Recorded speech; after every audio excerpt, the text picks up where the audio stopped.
This is gonna blow your mind. Tensions in the East China Sea are reaching a boiling point, and what happens next could change the balance of power in Asia forever. The cold, gray waters of the East China Sea have long been a theater of unspoken tension, where national ambitions and historical grievances churn just beneath the surface. This vast expanse, often shrouded in mist and battered by unpredictable weather, is more than just a boundary between nations.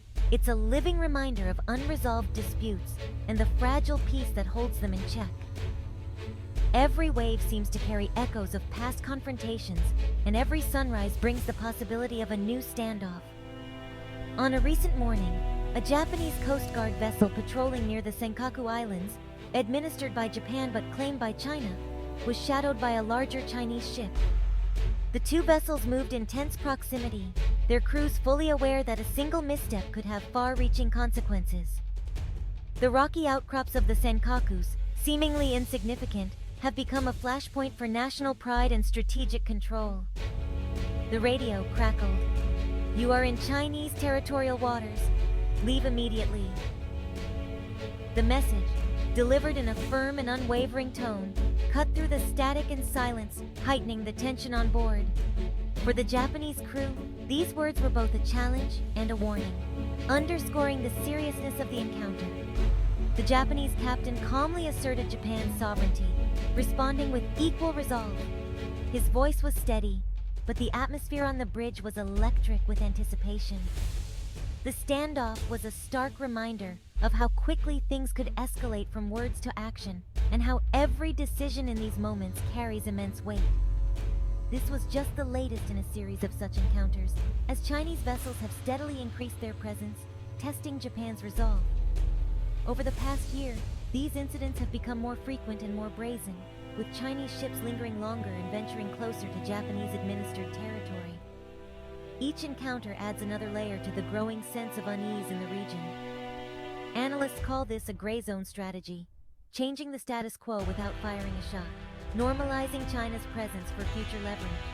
By operating just below the threshold of open conflict, China is able to assert its claims and wear down its rivals, all while avoiding direct military engagement. This strategy blurs the line between peace and conflict, making it harder for the international community to respond decisively.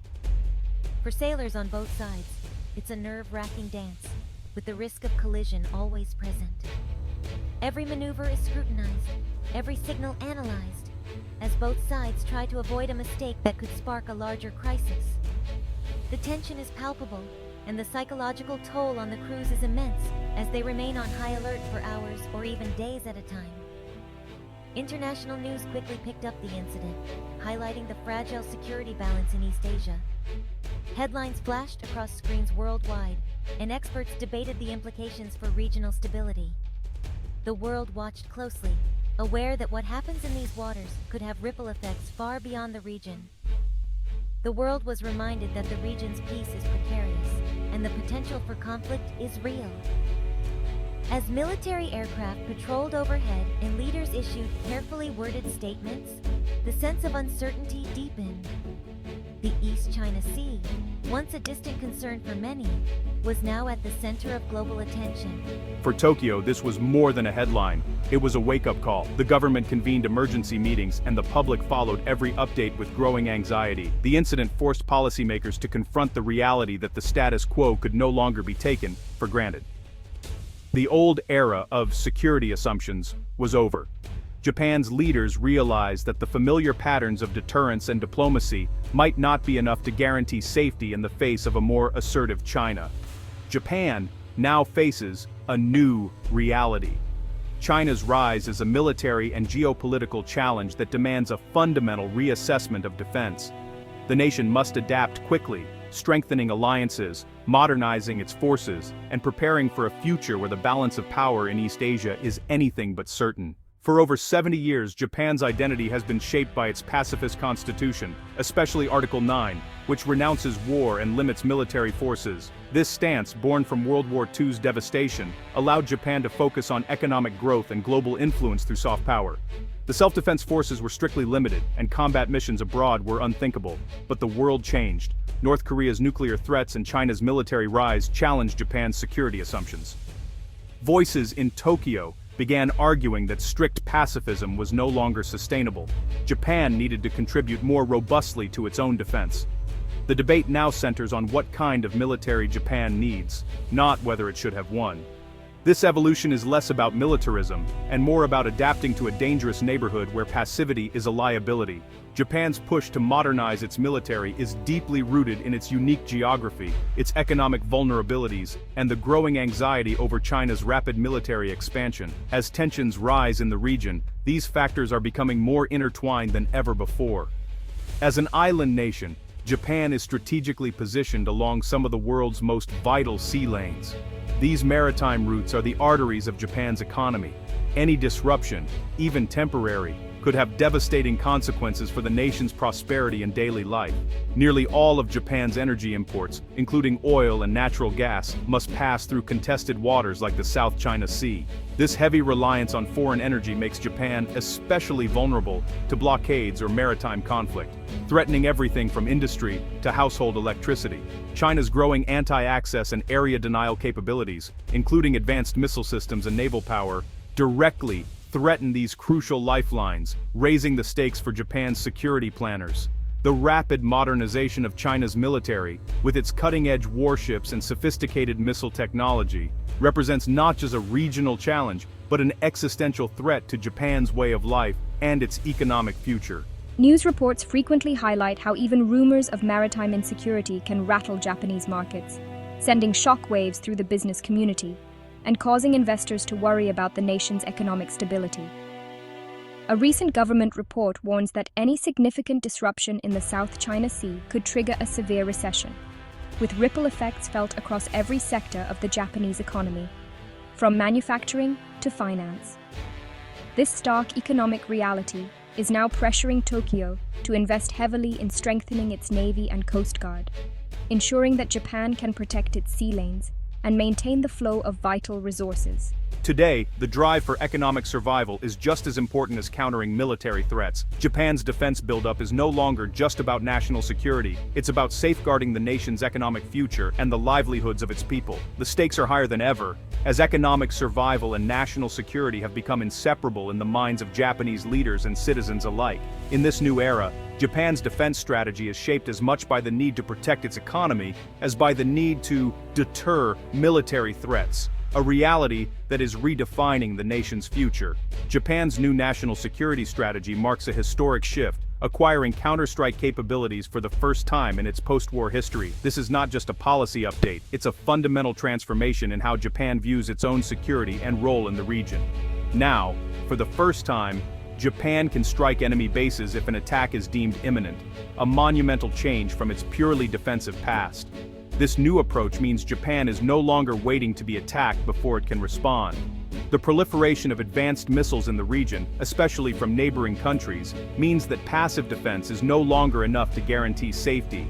The threat landscape has evolved, and so must Japan's response. The new doctrine aims to deter aggression by making any attack on Japan too costly for potential adversaries.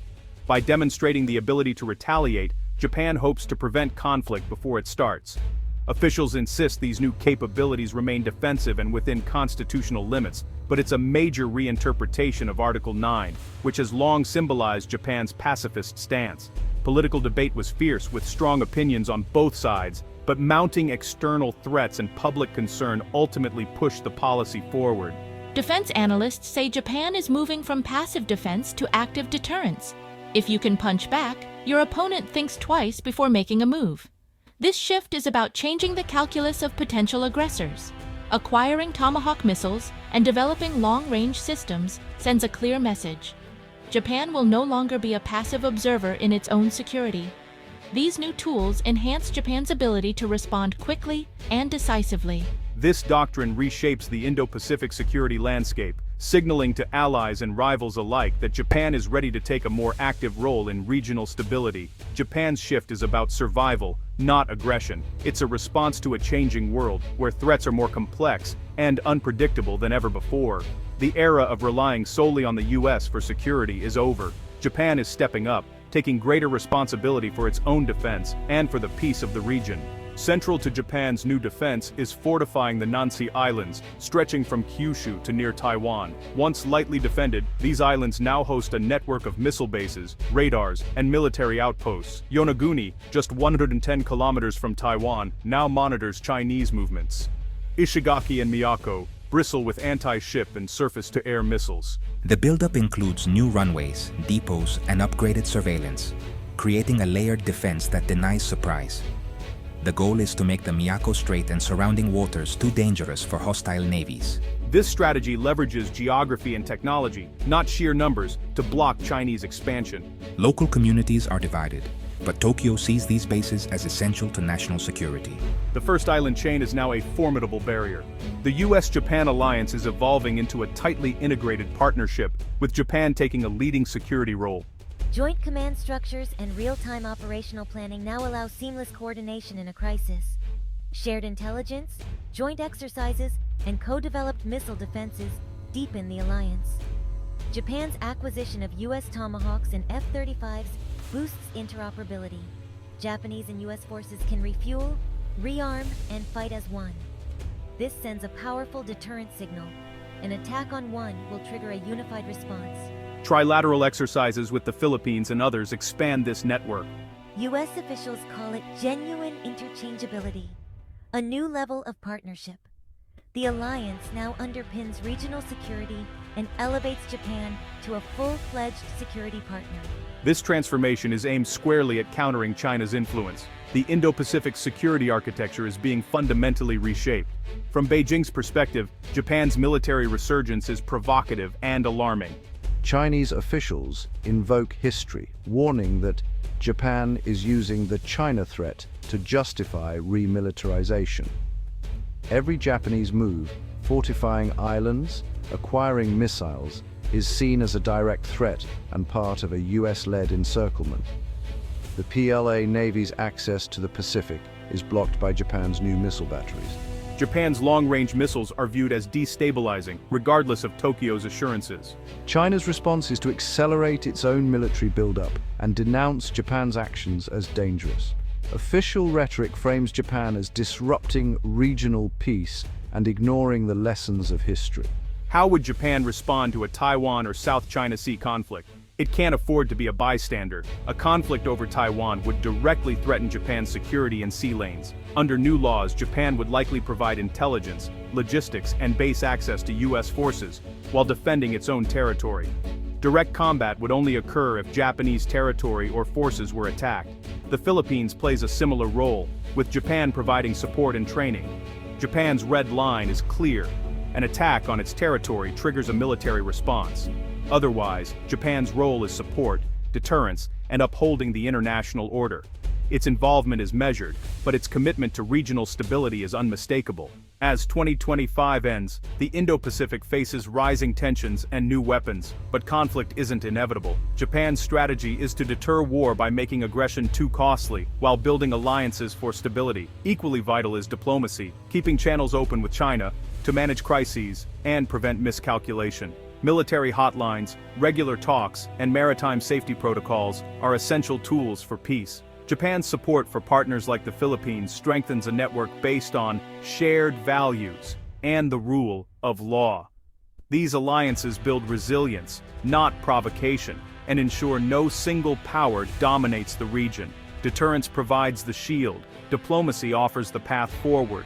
If managed wisely, Japan's proactive security role can help forge a stable, peaceful Indo-Pacific.